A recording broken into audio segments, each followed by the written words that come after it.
Dengan tetap bangkit berdiri, mari kita satukan hati kita di dalam doa. 让我们重新祷告。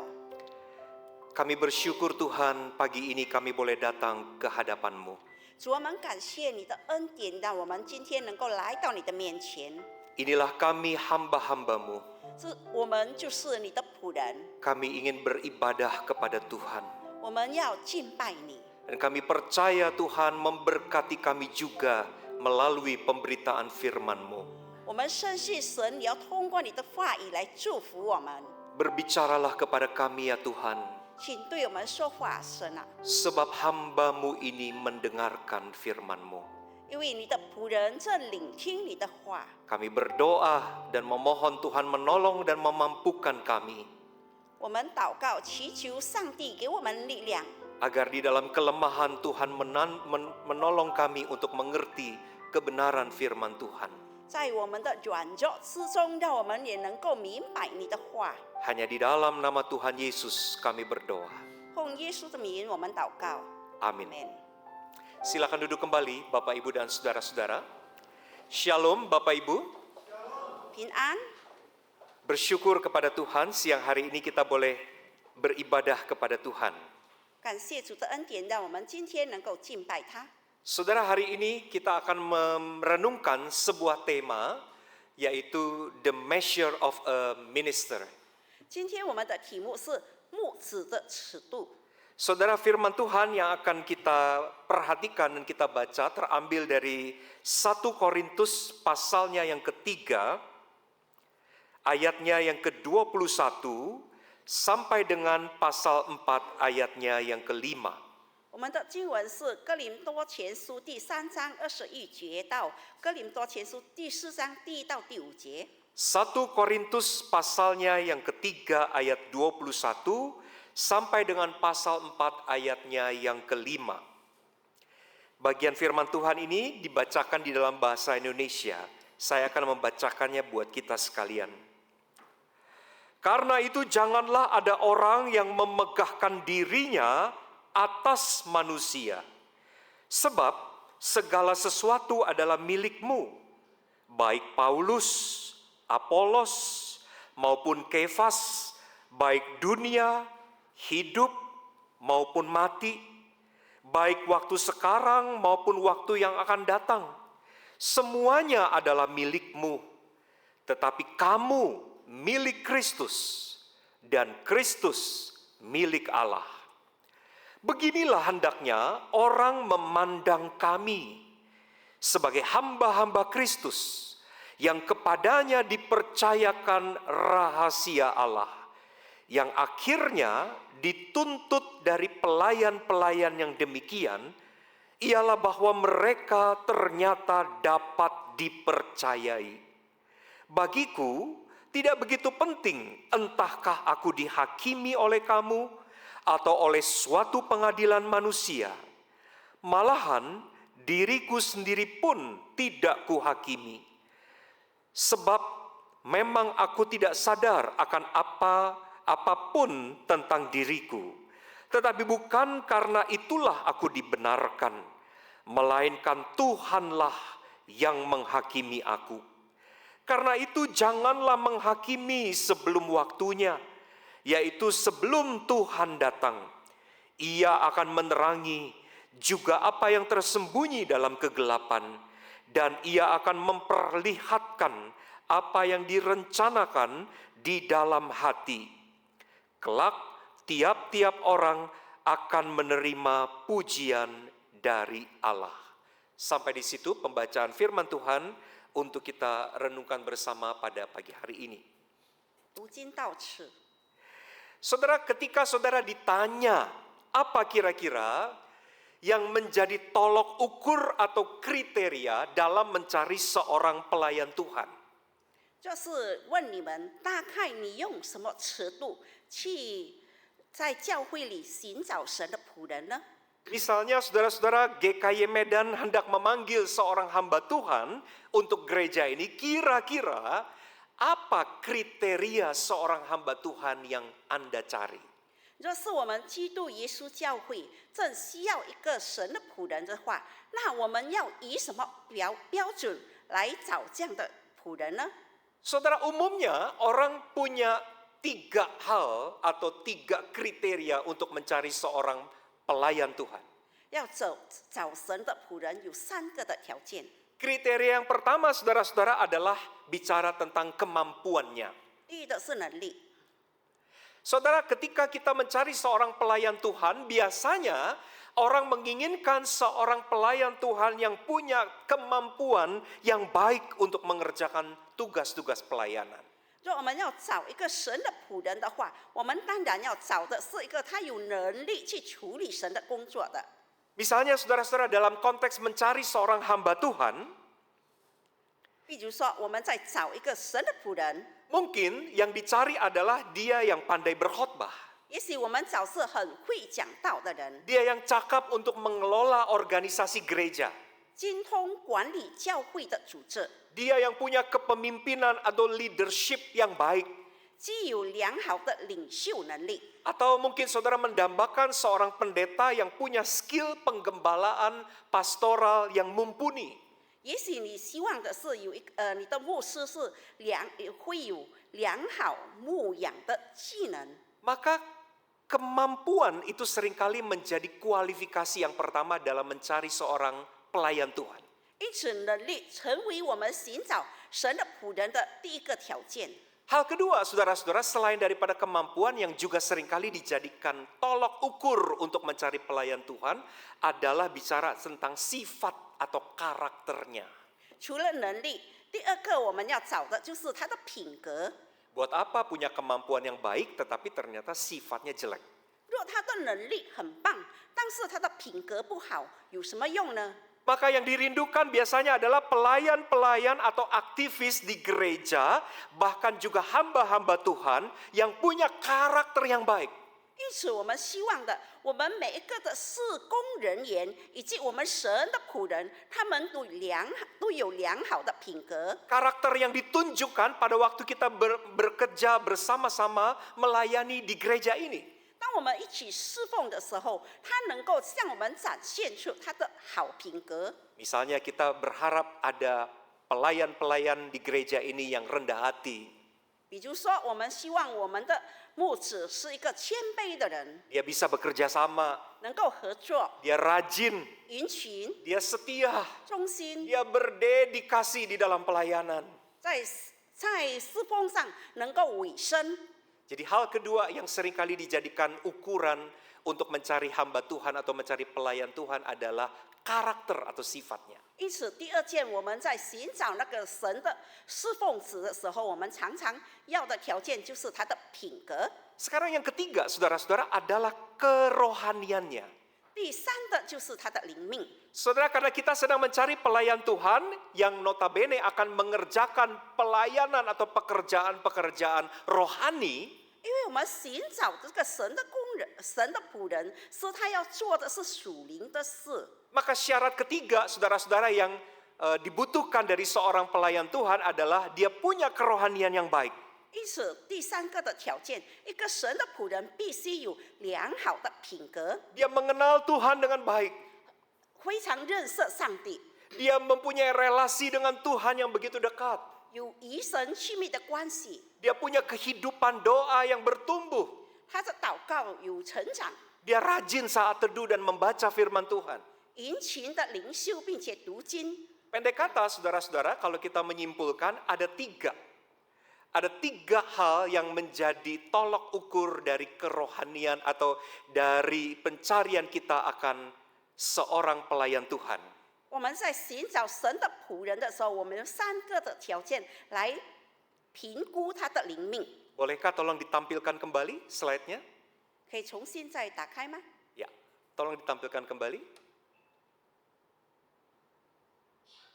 Ya, kalau saudara melihat ada tiga hal yang seringkali dijadikan tolok ukur, kemampuannya, karakternya, dan kerohaniannya. 就是神的仆人具备的条件，就是能力、品格、生命。 Saudara, tidak salah kalau kita punya tolok ukur yang demikian untuk mencari seorang pelayan Tuhan. 我们用这样的3个的标准来寻找神的仆人是没有错的。 Ketiga hal ini merupakan kualifikasi yang sangat mendasar yang memang dibutuhkan ketika kita mencari seorang pelayan Tuhan. 因为这就是我们寻找神仆人的基本的条件。 Tetapi ternyata saudara-saudara pada waktu kita membaca Alkitab pada hari ini, Paulus tidak hanya bicara tentang 3 hal yang menjadi kriteria dalam mencari pelayan Tuhan. 但是我们读了刚才的经文，我们看到保罗并没有说，在这个寻找神的仆人里面只有这3个的条件。 Ternyata Paulus mengungkapkan ada hal-hal lain yang juga dibutuhkan untuk mencari seorang pelayan Tuhan. 原来还有其他的需要的，在寻找神的仆人的时候。 Saudara, mari kita lihat sekarang konteks penulisan surat 1 Korintus yang ditulis oleh Rasul Paulus. 让我们看哥林多前书保罗写的概念。 Saudara-saudara, di dalam jemaat Korintus kita tahu pada waktu itu sedang terjadi perpecahan atau perselisihan. 我们知道当时的哥林多的教会，他们正在面临争吵。 Perselisihan itu saudara-saudara disebabkan karena di antara orang-orang Korintus itu ada kelompok yang mengaku dirinya sebagai kami ini adalah kelompoknya Paulus. 因为他们当中，他们的分身的理由是，有些人他们自认自己是属于保罗的， Tetapi juga ada kelompok lain yang mengatakan kami ini kelompoknya Apolos. 有一些人他们自称自己是属于阿波罗的， Ada kelompok lain yang mengaku kami ini kelompoknya Petrus atau kelompoknya Kefas. 有些人他们又自称他们是彼得的，是基法的。 Jadi perselisihan itu saudara-saudara terjadi karena adanya grouping, adanya kelompok-kelompok di tengah-tengah jemaat. 因为有纷争结党，造成了纷争。 Saudara, ketika terjadi pengelompokan itu, maka tiap-tiap kelompok berusaha untuk mengunggulkan atau menonjolkan tokoh mereka masing-masing. 因为有这么多的党派，所以他们每个党派，他们都在高举自己的领袖。 Pendukung-pendukung atau loyalis-loyalis Paulus sangat mengagungkan Paulus. 他们保罗的追从者，他们非常崇拜的是保罗。 Sebaliknya pendukung-pendukung Apolos mengatakan, wah Apolos pokoknya yang paling hebat, bukan Paulus. 而阿波罗的追随阿波罗的，他们就说阿波罗更好比保罗。 Demikian juga dengan kelompoknya Kefas mengatakan yang paling oke itu adalah Kefas, bukan Paulus, bukan Apolos. 而基法派的，他们说最 OK 的就是彼得。 Saudara-saudara, pada akhirnya yang terjadi adalah para pelayan atau para hamba Tuhan itu begitu dikultuskan, begitu ditonjolkan, begitu diagungkan, seolah-olah mereka itu seperti Tuhan. 因为他们的党派太推举自己的自己的头、自己的领袖，因此好像变成了一个邪教。 Saudara, dalam kondisi seperti itu Paulus ingin meluruskan pemahaman yang tidak benar yang dimiliki oleh jemaat Korintus. 因此保罗就来此向他们纠正他们的错误的看法。 Paulus mau mengatakan bahwa seorang pelayan Tuhan atau seorang hamba Tuhan bukanlah seorang idol yang harus ditonjolkan oleh jemaat. 保罗说，一个领袖，他们不是他们党派的偶像，是被他们高举的。 Kita baca itu tadi di dalam ayat 21 dikatakan, karena itu janganlah ada orang yang memegahkan dirinya atas manusia. 所以无论谁都不可拿人夸口。 Jadi Paulus mau mengatakan bahwa seorang hamba Tuhan bukanlah seorang idol untuk diagungkan, seorang pelayan Tuhan bukanlah seorang idol untuk ditonjolkan. 神的仆人，一个侍奉者，他不是被信徒们，不是信徒们的偶像，被他们高举的。 Sebaliknya saudara-saudara, bagaimana kita harus memandang seorang pelayan Tuhan atau seorang hamba Tuhan? 那相反的，我们如何去看待一个侍奉者和神的仆人呢？ Nah, inilah yang dibahas oleh Paulus pada pasal 4. 就是保罗在第4章的所说的。 Pada pasal 4 ini saudara-saudara, Paulus mau mengatakan ada hal yang perlu dimiliki oleh seorang pelayan Tuhan. 在这里，保罗说，一个神的仆人应该具备有的条件。 Yang pertama adalah seorang pelayan Tuhan itu harus punya identitas atau pengenalan diri yang benar. 一个神的仆人必须正确的自我认知。 Saudara, apa yang menjadi pangkal persoalan dari masalah yang menyangkut seorang pelayan Tuhan? 神的仆人，他们的问题常常发生在什么地方呢？ Saudara, seringkali para hamba Tuhan atau pelayan Tuhan seringkali jatuh di dalam kesibukan pelayanan yang begitu padat.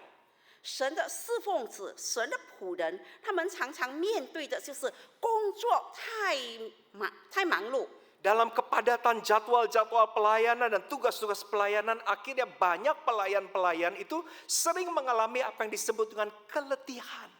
因为密密麻麻的工作，多少时候令他们感到非常的疲惫。 Letih bukan hanya fisiknya, 他们的疲惫不是肉体， Tetapi 单肉体的疲惫， tetapi letih secara rohani.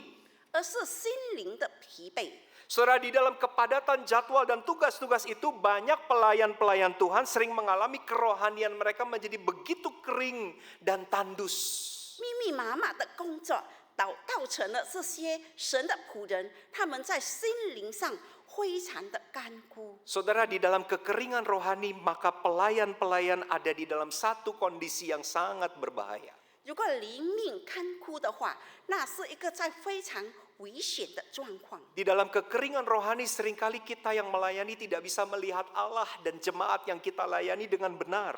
因为灵命的枯干，使我们不能正确去看到上帝以及我们所侍奉的人。 Di dalam kekeringan rohani itu kita bisa mengalami kehilangan arah di dalam pelayanan. 因为灵命的枯干，使我们舍弃了工作上的方向。 Dan salah satu bahayanya saya sebut di dalam slide itu, banyak pelayan-pelayan di dalam kekeringan rohani itu bisa berhadapan dengan satu sindrom yang disebut celebrity syndrome.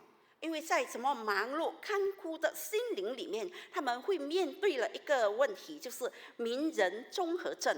Saudara, ketika pelayanan yang dikerjakan itu membawa satu perubahan yang sangat signifikan, 当他所做的工作带来了一个很重要、非常庞大的转变的时候， ketika pelayanan dan gereja yang kita layani itu maju luar biasa, 当我们所侍奉的教会非常的发展的时候， maka banyak pelayan seringkali mengalami apa yang disebut sebagai celebrity syndrome.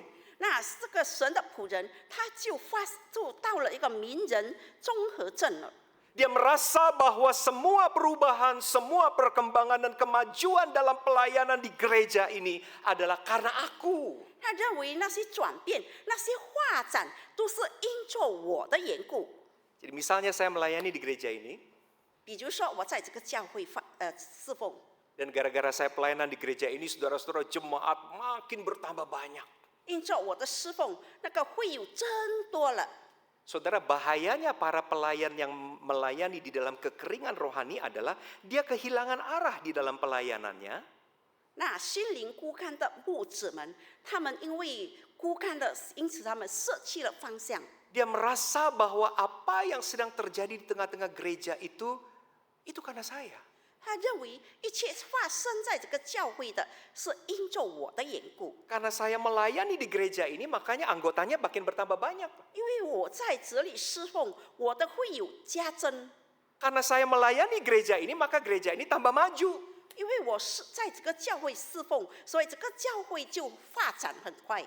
Saudara, itulah sebabnya ketika seorang pelayan Tuhan melayani dengan celebrity syndrome, 做一个神的仆人，他们有那个名人综合症的话， ketika orang puji dia, ketika orang kagumi dia, dia merasa bahwa dia pantas untuk mendapatkan semua itu. 当别人称赞他的时候，他觉得他是理所当然得到这些的赞美。 Dan ketika orang tidak memperhitungkan dia atau ketika orang mulai melupakan dia, dia merasa tersinggung dan kecewa karena dia merasa kemajuan gereja ini adalah karena aku. 若是人家忘记了他，没有赞美他的时候，他就开始失望，因为他觉得这个教会的进步是因为我。 Kenapa aku tidak diperhitungkan? 为什么没有把我再算下去呢？ Kenapa aku dilupakan? 为什么忘了我呢？ Saudara, ngeri sekali kalau kita melayani di dalam keadaan seperti itu. 若是我们在这样的状况上侍奉，非常的危险。 Tapi dalam kenyataannya Bapak Ibu, banyak hamba-hamba Tuhan dan juga para aktivis gereja yang melayani di dalam kondisi semacam itu.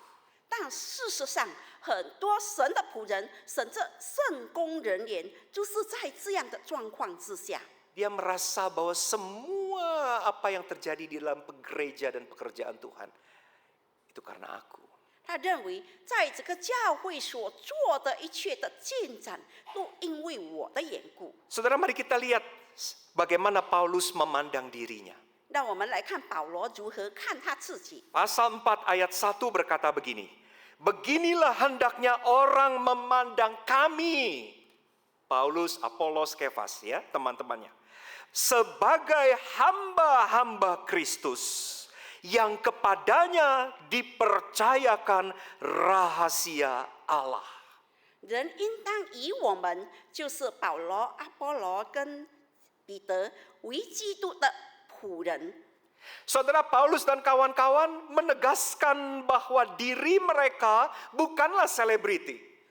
保罗与他的朋友们，他们证明他们是神的仆人，并不是什么艺人偶像。 Bahwa mereka hamba-hamba Tuhan itu bukanlah tokohnya, bukanlah figur utamanya. 我们这些神的仆人，并不是主要的大人物， Yang harus ditonjolkan, yang harus dipuja-puja, yang dikagumi oleh orang-orang pengikut-pengikutnya di masing-masing kelompok. 我们不需要被那些跟从的人被他们高举崇拜。 Sebaliknya Paulus mengatakan kami ini adalah hamba Kristus.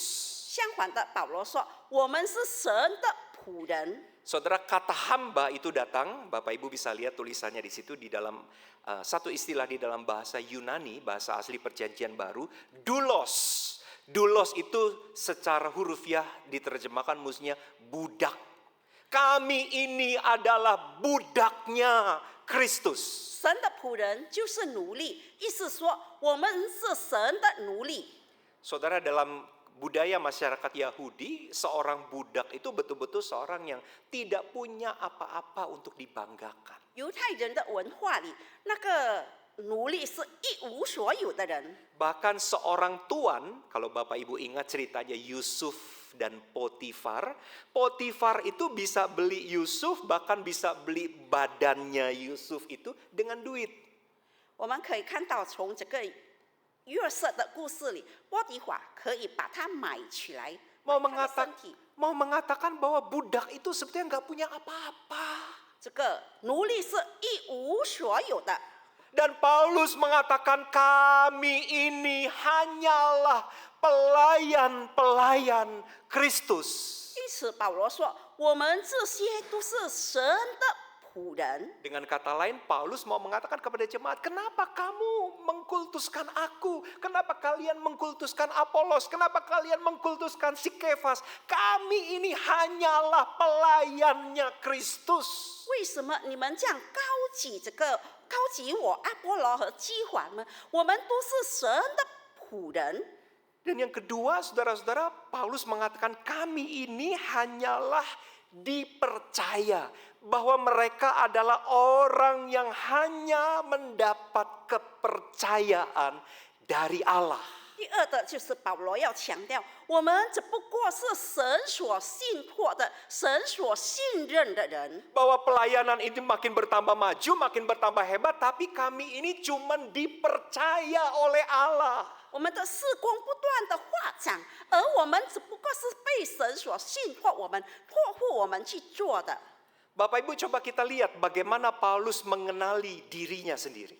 让我们看保罗如何的介绍自己。 Ketika jemaat mulai mengagung-agungkan, ketika jemaat mulai menonjolkan figur-figur hamba Tuhan. 当信徒们开始崇拜他，并且提高很多的崇拜值的时候， Sebagai pelayan Tuhan, Paulus mengatakan kami hanyalah a servant of Christ. Dan kami adalah orang yang hanya mendapatkan kepercayaan dari Tuhan. 因此保罗解释说，我们只不过是神所胜任信托的人。 Saudara, kalau orang melayani dengan pengenalan diri yang benar seperti ini, 若一个人在侍奉中，他有对自己这样清楚的认知， akan mempengaruhi bagaimana cara dia melayani. 将会影响他侍奉的方法。Kalau identitas atau pengenalan dirinya benar, maka seorang pelayan Tuhan juga akan dengan benar berhadapan ketika dia dipuji, ketika dia disanjung, ketika dia berhasil, dia tetap bisa bersikap dengan benar. 一个正确认知自己是什么身份的人，当他一个神的仆人，他被人称赞的时候，他知道如何站在什么地位上。 Jadi apa sebetulnya yang penting diperlukan oleh seorang pelayan Tuhan? 那神的仆人、神的侍奉者该有什么？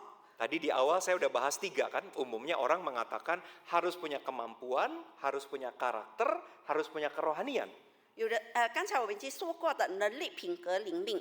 Tapi di pasal ini, hari ini kita belajar, Paulus tambahkan yang keempat. Seorang pelayan Tuhan harus punya pengenalan diri yang benar.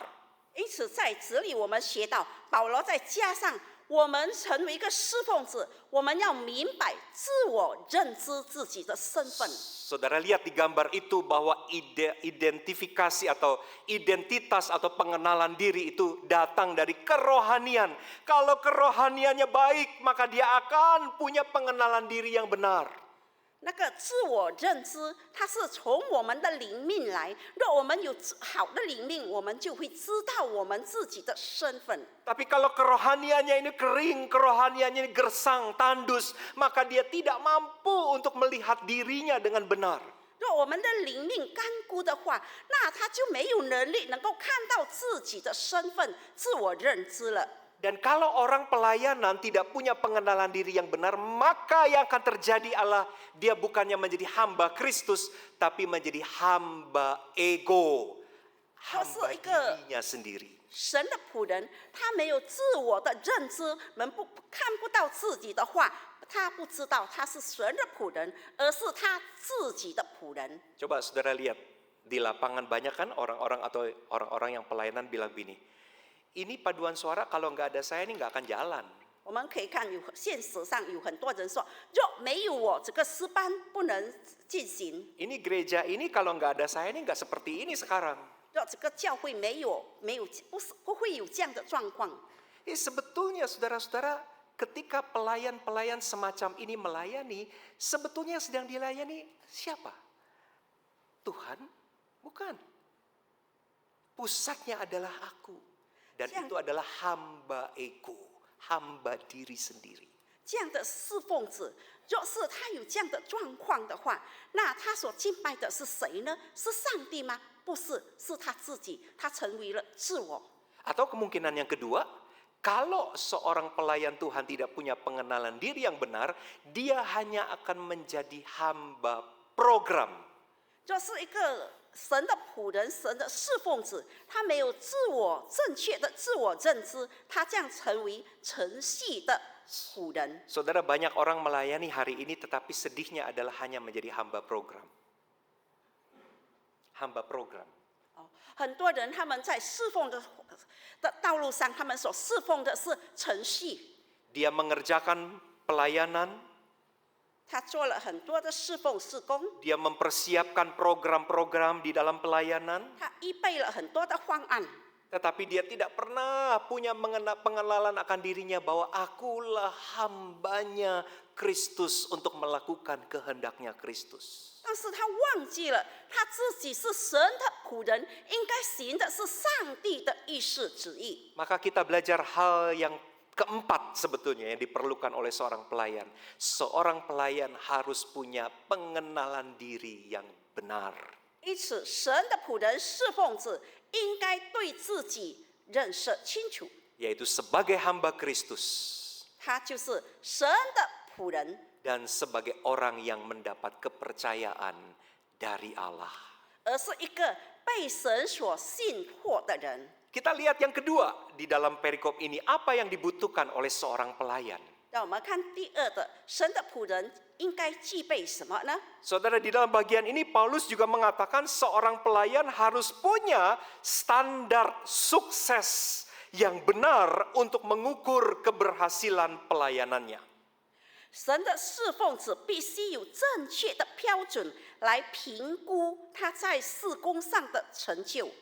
Saudara, bagi saudara yang terlibat di dalam pelayanan, saya ingin bertanya kepada saudara. 那每个圣工人员、侍奉者，我要问你， Bagaimana saudara mengukur kesuksesan pelayanan saudara? 你如何去评估你的侍奉的成就？ Saudara, para majelis, para pengurus, komisi-komisi, saudara yang ikut di dalam paduan suara, kira-kira apa ukuran kesuksesan pelayanan yang sedang saudara kerjakan? 执事们、干事们、诗班员们，我要问你们：你们如何去评估你所做的这些事的成功？ Saudara, biasanya orang memakai salah satu cara untuk mengukur kesuksesan, yaitu dengan menggunakan indikator jumlah atau kuantitas. 很多人他们在评估我们所做的工作的时候，常常用指数来、数量来评估。 Misalnya di dalam gereja, saudara-saudara, apa ukurannya kalau pelayanan kita berhasil? Yang pertama dikatakan kalau jumlah kehadiran jemaat meningkat.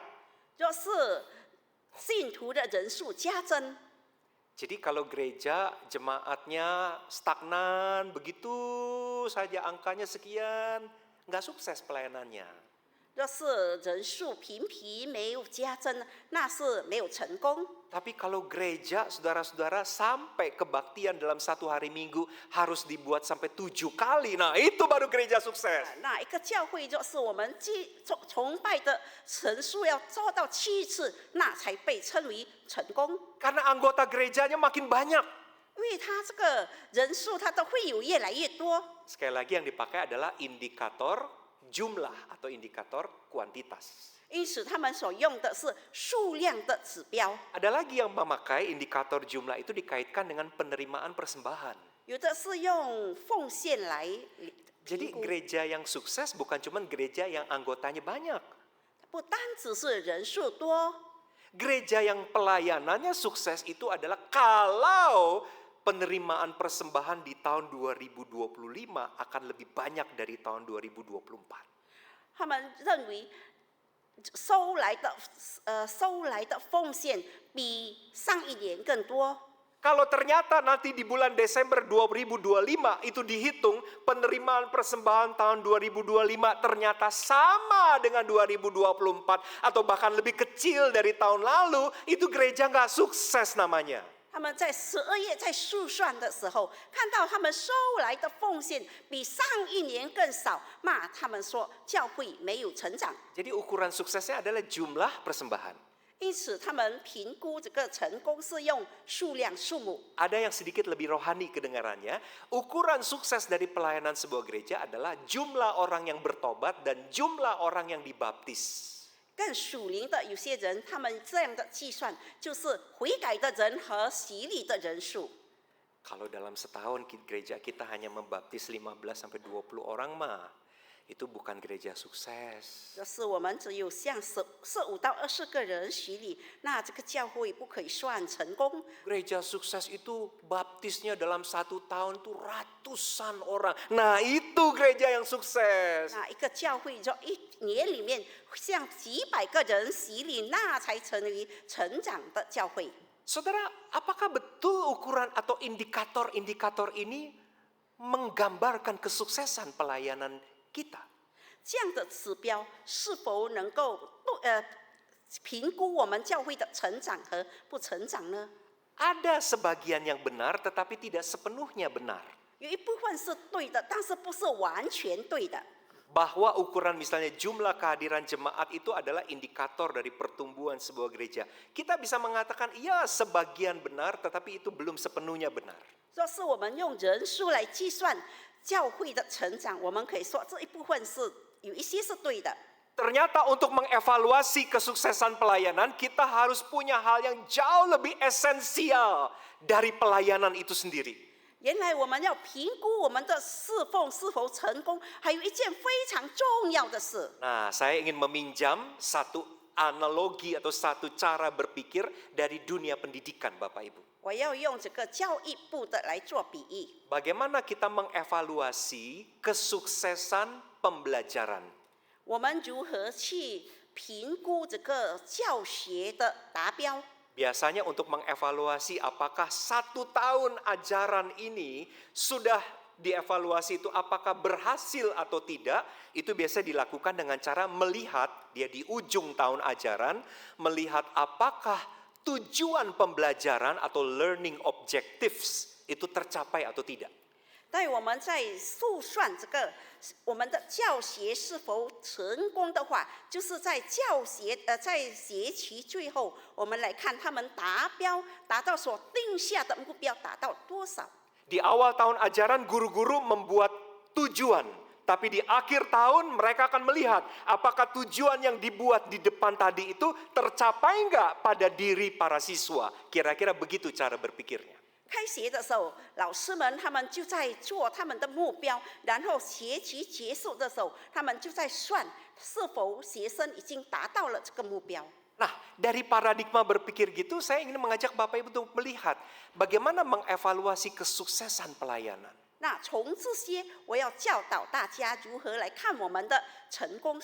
Ternyata bagi Paulus yang menjadi tujuan, ya dalam bahasa Yunani itu telos, yang menjadi tujuan atau telos dari pelayanan adalah bahwa pelayanan itu dikerjakan sesuai dengan kehendak dari Sang Pemberi kepercayaan.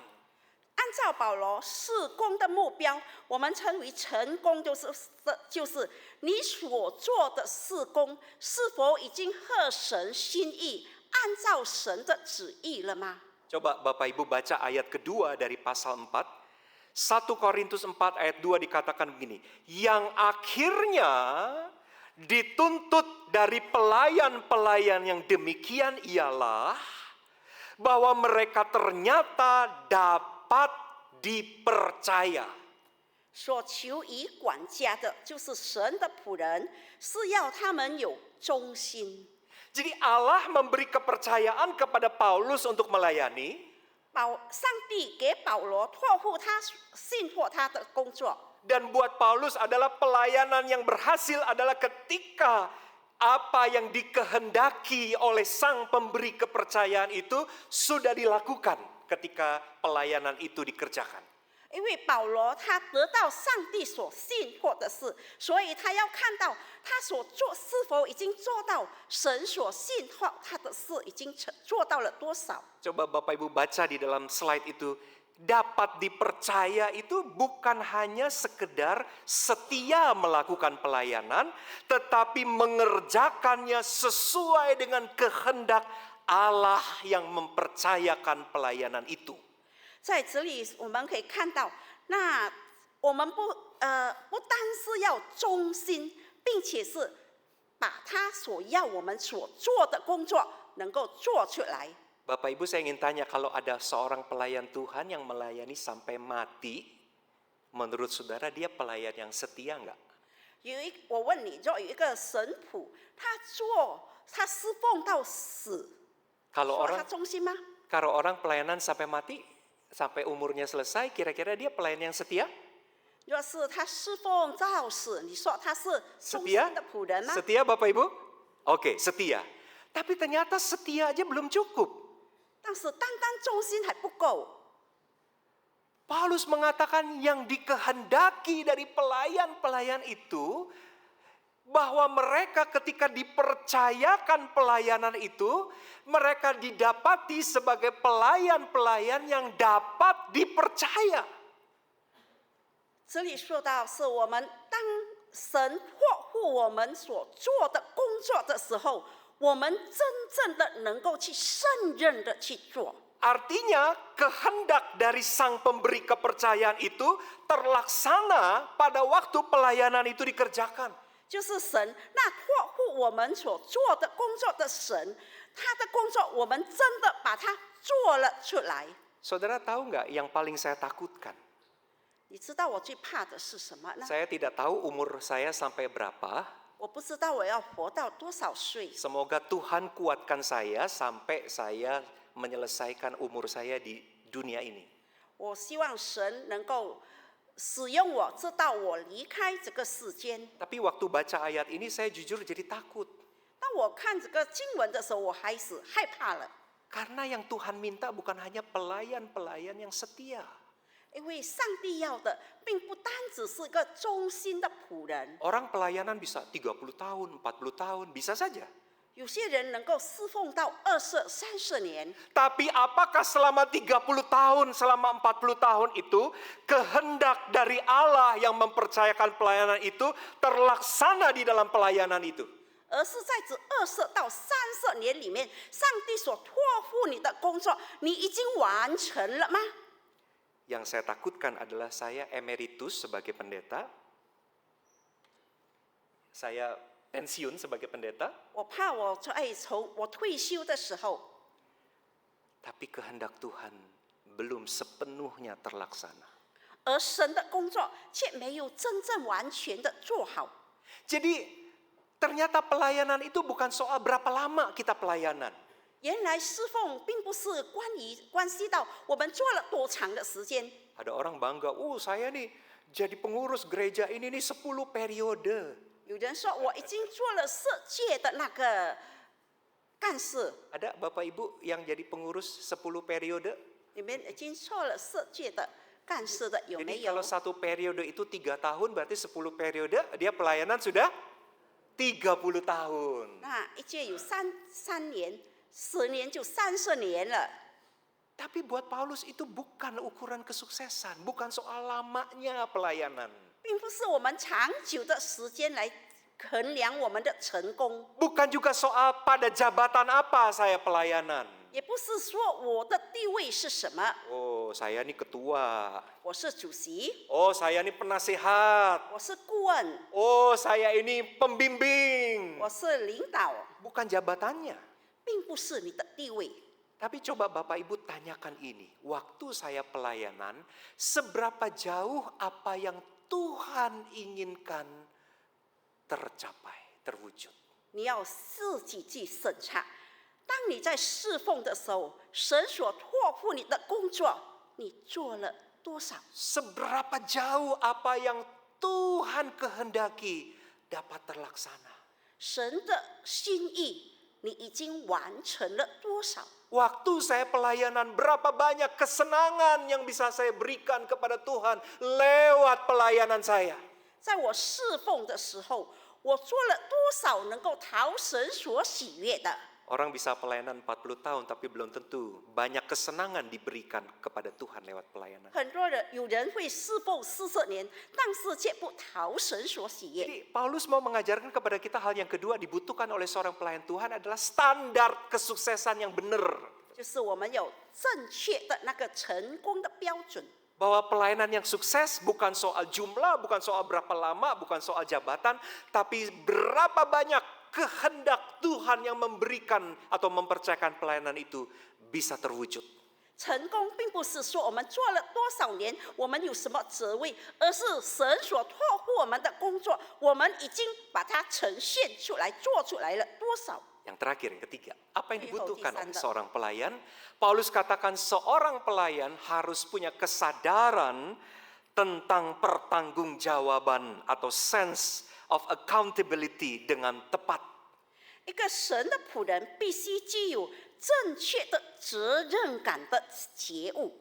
Saudara, di bagian yang ketiga ini Paulus menyatakan kualifikasi yang harus dimiliki oleh seorang pelayan. Dia harus punya kesadaran akan pertanggungan jawab dengan benar. 神的仆人他要有正确的责任感。 Artinya begini, kalau pelayanan itu adalah sebuah kepercayaan yang diberikan Tuhan kepadanya, maka pemahaman itu harusnya membuat dia sadar bahwa pelayanan yang dipercayakan kepadaku ini harus dipertanggungjawabkan kembali di hadapan Tuhan. 就是说，他所做的事工是上帝所托付的，那他要有一个觉悟，总有一天他要将他的事工，在神的面前交代。 Bahkan saudara-saudara, seorang rasul sekaliber Paulus saja masih punya rasa takut, masih punya rasa gentar ketika dia sadar bahwa satu kali dia harus mempertanggungjawabkan pelayanannya di hadapan Tuhan. 连保罗他也自己会害怕，会战惊，因为他知道有一天他的事工、他的工作要在神的面前交代负责。 Saudara, di terjemahan Alkitab Bahasa Indonesia sayang, ayat keempat itu bunyinya nggak jelas. 在这个第4章，这个印尼文讲的不大清楚。 Bunyinya begini, sebab memang aku tidak sadar akan apapun tentang diriku, tetapi bukan karena itulah aku dibenarkan, melainkan Tuhanlah yang menghakimi aku. 我虽不觉得自己有错，却也不因此得以称义，但判断我的是神。 Saya mau ajak Bapak Ibu melihat di layar, di screen, ayat 4 itu saya tulis di dalam versi bahasa Inggris, terjemahan Alkitab berbahasa Inggris, bunyinya begini. My conscience, hati nuraniku is clear. Hati nuraniku itu clear, bersih. But that does not make me innocent. Hati nuraniku itu bersih, tetapi kendati pun demikian itu bukan berarti aku tidak bersalah. 我良心无愧，但并不是说我就没有错。 Jadi Paulus mengatakan sebetulnya kalau aku rasa, aku sadar kayaknya aku sih sudah oke dalam pelayanan, tetapi itu tidak mengatakan bahwa aku tidak punya kesalahan sama sekali. 保罗也许想，在我的事工上，也许我做的不错了，但是并不见得我的感觉是对的，我可能也有错。 Karena itu di akhir ayat keempat Paulus katakan, Tuhanlah hakim, the Lord, it is the Lord who judges me. Hanyalah Tuhan yang menilai diriku. 唯有上帝是评断我的。 Bahkan saudara-saudara ketika dia sadar Tuhan akan menilai dirinya, 当他觉悟到上帝要评判他， Tuhan bukan hanya akan menilai apa yang kelihatan, 上帝不单是评判那会肉眼看到的， tetapi Tuhan akan menilai hal-hal yang tersembunyi yang tidak kelihatan. Semua akan diungkap oleh Tuhan. 神不要评判我们那看不到的、隐藏的，被神泄露出来。 Di ayat yang kelima disebut begini dalam bahasa Indonesia. Karena itu janganlah menghakimi sebelum waktunya, yaitu sebelum Tuhan datang. Ia akan menerangi juga apa yang tersembunyi dalam kegelapan, dan ia akan memperlihatkan apa yang direncanakan di dalam hati. 所以时候未到，什么都不要论断，只等主来。他要照出暗中的隐情，显明人心的意念。 Di dalam Alkitab berbahasa Inggris dikatakan, He will bring to light what is hidden in darkness. Dia akan membawa kepada terang apa yang tersembunyi di dalam gelap. 他要照出被暗中所隐藏的。 And He will expose the motives of the heart. Dia akan menyingkapkan motif-motif di dalam hati manusia. 他要揭露出人心里面的动机。 Bapak Ibu, orang kalau pelayanan kan yang dilihat kan hanya dari depan. 在侍奉上，我们只看外表， Kita lihat, waduh, ibu ini rajin sekali. 我们看这个姐妹非常的殷勤， Tiap hari dia ke gereja. 每天去教会， Rajin pokoknya pelayanan. 在侍奉上非常的殷勤。 OB tidak masuk, dia nyapu gereja. 就是工人没有做，他就来。 Dari luar orang cuma bisa taunya dia pelayan yang baik. 在外表我们看他是一个很好的仆人， Tapi siapa yang tahu isi hatinya? 但是谁知道他的内心呢？ Siapa yang tahu motifnya? 谁知道他的动机呢？ Paulus mengatakan begini, He will bring to the light what is hidden in darkness, and He will expose the motives of the heart. Tuhan yang akan menyingkapkan apa yang ada di dalam hati orang-orang yang melayani.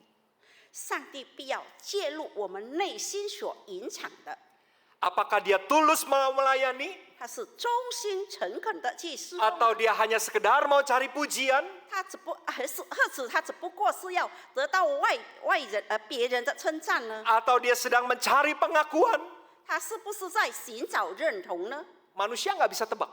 人不能去猜测， Tapi Tuhan katakan, Paulus katakan, dialah hakim, dia yang akan menilai, bahkan yang tersembunyi sekalipun tidak akan pernah tersembunyi, karena semua akan diungkap oleh Tuhan. 因为保罗说，唯有上帝他会看到我们的内心，在我们内心没有可隐藏的，必要揭露出来。 Karena Tuhan yang akan menilai, maka Paulus punya prinsip bahwa dia, saudara-saudara, tidak ingin terjebak dalam penilaian manusia. 因为是上帝的评断，因此保罗他也不要去评断别人， Jadi yang akan menilai saya sebagai pelayan Tuhan adalah Tuhan. 因为评断我是一个神的仆人的只有上帝。 Manusia memang bisa menilai, 人会评估我们， tapi saya tidak mau terjebak dalam penilaian manusia. 但是我不要陷入进去去评估别人 Ini。bagus kalimatnya di dalam bahasa Inggris dipakai kalimat begini. I care very little if I am judged by you. Saya nggak peduli, nggak begitu. Saya hanya punya kepedulian yang sangat kecil apabila saya dinilai oleh kamu. 若你评估我，我也不在意。 Saya juga tidak peduli apakah saya akan dinilai oleh pengadilan manusia. 我也不在乎别人在这个人间的评判来评判我。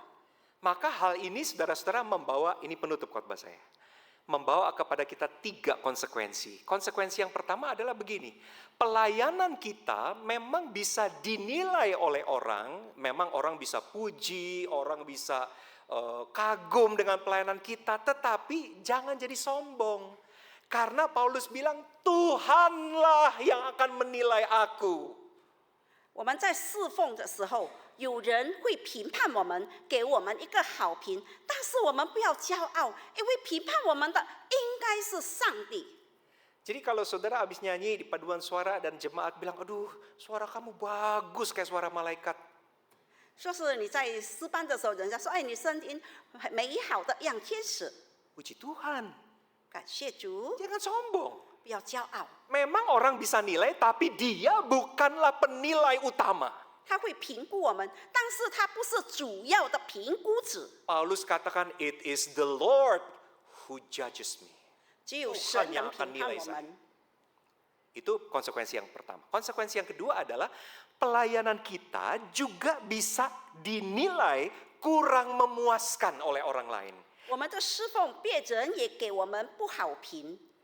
Tapi karena itu jangan kecil hati, jangan kecewa, jangan mundur hanya gara-gara orang tidak puas dengan pelayananmu. 不要灰心，不要释放，也不要忍心倒退，因为别人不满意你的侍奉。 Misalnya pemusik, 比如说音 lalu 乐的， ada jemaat setelah ibadah selesai, kamu tadi mainnya sebetulnya ya oke sih, tapi menurut saya kamu mainnya kurang begini, kurang begini, kurang begini. Langsung hatinya kecil hati, lalu udahlah saya nggak mau lagi jadi pemusik gereja. 就是好像我们做琴师的，有人说：“哎，刚才你弹的差不多好，但是你应该是这样这样这样，还会更好。”你就灰心，觉得我就不要做了。 Orang bisa menilai jelek, 人会给你一个不好评， gak apa-apa, jadikan itu masukan. 没关系，把它当做一个参考的资料， Jadikan itu koreksi. 成为我们的纠正， Jadikan itu dorongan membuat kita lebih baik. 成为那个激励我们，使我们做得更好。 Tapi jangan terjebak di dalam penilaian orang karena it is the Lord, Tuhan, satu-satunya yang akan menilai pelayananku, bukan manusia.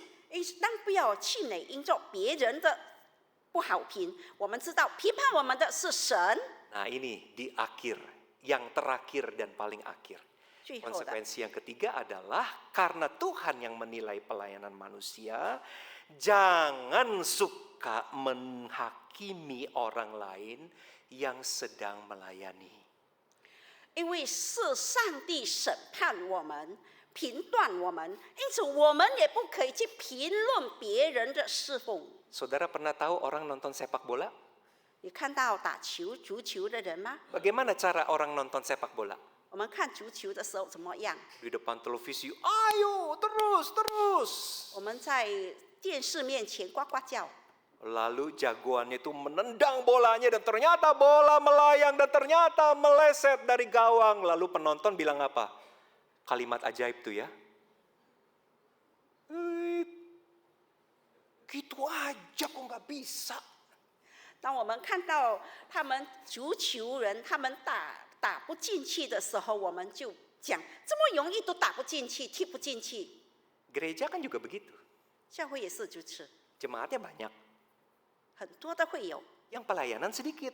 侍奉的很少。 Udah yang melayani cuma sedikit, mending yang dia sisanya yang banyak itu cuma nonton. Mending kalau cuma nonton.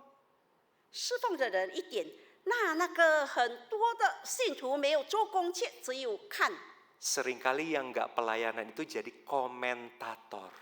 那没有侍奉的，他们就出了很多的评论。 Tadi itu WL-nya masa suaranya begini, ibu ini lagi batuk. 就批评那些做主理的人什么的人。 Jadi jangan menghakimi orang yang sedang pelayanan. 因此，不要评论侍奉人 Sebab 的 it 人， is the Lord who judges me. 因为只有上帝是评判官。 Kalau saudara punya saran, punya masukan, berikanlah masukan yang positif dan konstruktif. 若你有意见，你可以给一个建设性、造就性的话语， Supaya pelayanan kita ini makin berkembang. 好叫我们的这个侍奉更加的发展。 Saya ingin membungkus khotbah saya dengan kesimpulan. Jadi 3 hal yang Paulus katakan. Selain daripada kemampuan, selain daripada karakter, selain daripada kerohanian, ini 3 yang basic. Paulus melalui surat Korintus pada hari ini bicara seorang pelayan Tuhan butuh apa? Identitas, mengenal dirinya dengan benar. Yang kedua, standar sukses yang benar, yaitu pelayananku harus mengerjakan kehendak Tuhan. Yang ketiga, sense of accountability, kesadaran akan pertanggungjawaban. Satu kali pelayananku harus dipertanggungjawabkan di hadapan Tuhan. 我要总结，就是刚才说神的仆人，我们应该有能力、品格、灵命，但是保罗再加上一个神的仆人必须有自我认知，并且在成功的事上有标准的评估，并且他必须有一个正确的责任感。 Kita berdoa saudara-saudara. 我们祷告， Tuhan, terima kasih untuk waktu kami boleh merenungkan firman-Mu. 我们主啊，我们感谢你给我们能够思想你话语的时间。 Kami semua di sini masih belajar untuk menjadi seorang pelayan Tuhan yang lebih baik. 我们每一个人就在这里学习，要成为一个好的神的仆人。 Berikanlah kepada kami kemampuan untuk mengenali diri sebagai hamba-hamba Kristus. 求神给我们能力，让我们能够认识我们自己是神的仆人。 Kalau kami dipuji, kami tidak menjadi sombong. 当我们被称赞的时候，我们没有骄傲； Kalau kami dicela, kami tidak tawar hati. 当我们被讥笑的时候，我们没有灰心， Karena kami hanyalah orang-orang yang dipercaya oleh Tuhan 因为我 untuk 们都 melayani. 不过是神所胜任的人。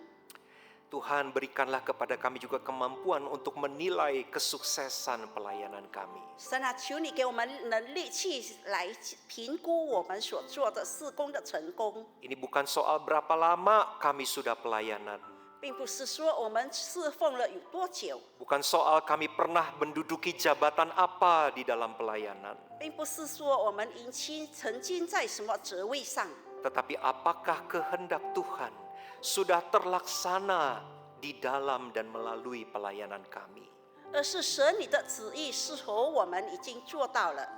Hari ini kami juga diingatkan oleh firman Tuhan. 神的话语今天在提醒我们， Kami harus mempertanggungjawabkan pelayanan kami kepadamu. 我们的事工都要在你们面前交在， Hanya Tuhanlah satu-satunya yang akan menilai diri kami. 唯有神是唯一能够评估我们的人。 Berikanlah kepada kami kemampuan untuk mengerjakan pelayanan kami dengan bersungguh-sungguh. 也给我们能力成为一个， Terima kasih Tuhan. 谢谢主。 Kami berdoa di dalam Kristus Juru Selamat kami. 我们祷告奉耶稣的名， Amin. 阿门。